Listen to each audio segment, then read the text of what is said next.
Sono proprio arrivato a 108 qui. Ma a me non mi pare neanche. A me non mi pare affatto di avere 108 anni. 108 anni e non sentirli.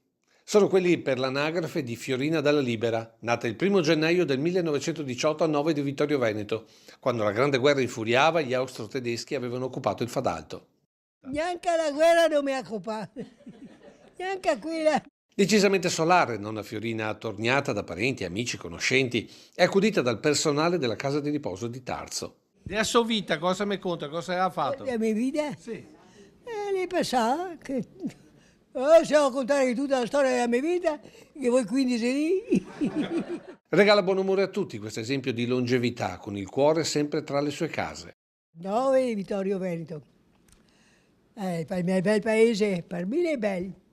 I studi che è brutto, ma io vergognosi di nuovi compagni, perché è bello 9, perché sono sesta e sono crescesta a 9. Sono l'ultima di 10 fratelli. Era la coccola di tutti quanti. Sempre rimasta ai piedi del Pizzoc, a 20 anni si è sposata con un operatore della locale centrale dell'Enel. Una vita semplice, con qualche esperienza nella Finlandia di Serravalle, ma in gran parte passata ad accudire casa e marito. Poi nonna Fiorina si commuove ricordando la figlia tanto desiderata. Sono stata sfortunata. Ho avuto una bambina, dopo 9 mesi che era sposata, e la mia è morta in 6 mesi, e dopo non me ne più arriva. Ho sofferto tanto. Ma non si è persa d'animo e così ha intrapreso la strada dell'adozione e poi quella della solidarietà che l'ha portata a far del bene a chiunque avesse bisogno di un sostegno, dalla semplice visita di compagnia alle faccende domestiche. E oggi quel bene ritorna nel calore di quanti non solo la festeggiano per l'età, ma ogni giorno salgono al culmine tra Tarso e i laghi di Ravine per venirla a trovare. Così hanno fatto gli alpini e il sindaco di Refrontolo, dove Fiorina ha conservato l'ultima residenza, portandogli dei fiori e un biglietto che lei a 108 anni legge ancora senza occhiali.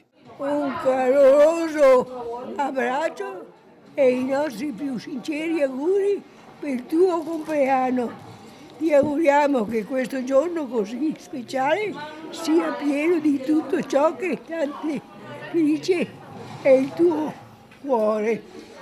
Uno spirito solare che l'età non ha appannato, al punto che nonna Fiorina, prima del taglio e del brindisi, scherza così sulle cifre della torta di compleanno. A me non mi pare affatto di avere 108 anni. I vedi scritti là? Ah, sì, però li ha messi sbagliati, le 8 più 1 più 0, 801.